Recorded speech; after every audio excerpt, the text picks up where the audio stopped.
ప్రగతి నగర్ లో ఎంఆర్పీకి సంబంధించిన గద్దెను విజయలక్ష్మి గారు లక్ష కూలగొట్టించారు. దాన్ని ఎట్లా చూస్తారు?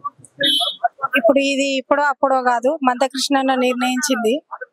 మందకృష్ణన్న ఏదైతే మనకి కార్యాచరణ ఇచ్చిండో గత 30 సంవత్సరాల నుంచి మందకృష్ణన్న ఎంతో పోరాడి ఎంతో ఆయన కష్ట సుఖాలలో ఏది ఉన్నా కానీ అందరికీ వర్ధిస్తుంది. ఇది అందరి గురించి ఆయన పుట్టినరోజు అంటే మాకు చాలా విశేష కారణము.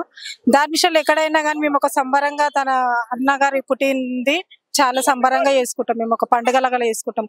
అసొంటిది మాకు ఈ రోజు మాకు అవమానం జరిగినది. మా గద్దె తీసేయడం అనేది చాలా అవమానకరం అన్న.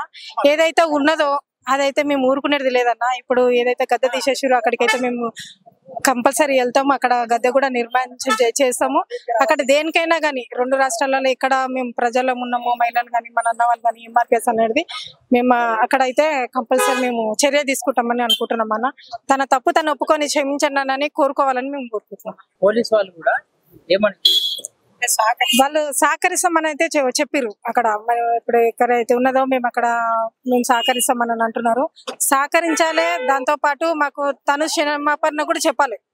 ఆ గద్దె అయితే ఎట్లా ఉండి తీపిచ్చేసినారో ఆ గద్దె దగ్గరకు వచ్చి మళ్ళీ అట్లనే మాకు క్షమాపణ చెప్పాలని మేము కోరుకుంటున్నాం. చెప్పాలి. మా గద్దె మాకు మళ్ళీ నిర్ణయించి మా గద్దె మాకు చేసేయాలి. ఇది సవాల్. ఇది విన్నావా? మా కులాన్ని ఆమె దెబ్బ కొట్టింది.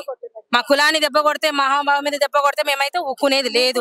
మేము సవాల్గా తీసుకుంటున్నాం. ఆమె క్షమాపణ చెప్పాలి మా నాయకులకు. మా గద్దె మళ్ళీ నిర్మించాలి. ఏదైతే ఉన్నదో మందకృష్ణ ప్రకారంగా అదైతే మందకృష్ణకి చెప్పాలి. ఆమె క్షమాపణ చెప్పాలి మేము కోరుకుంటున్నాం. మా అన్న 56 కులాల కోసం కొట్లాడుతున్నాడు. మా మాదిగలనే ఆమె కించపరిచేలాగా మాట్లాడుతున్నది.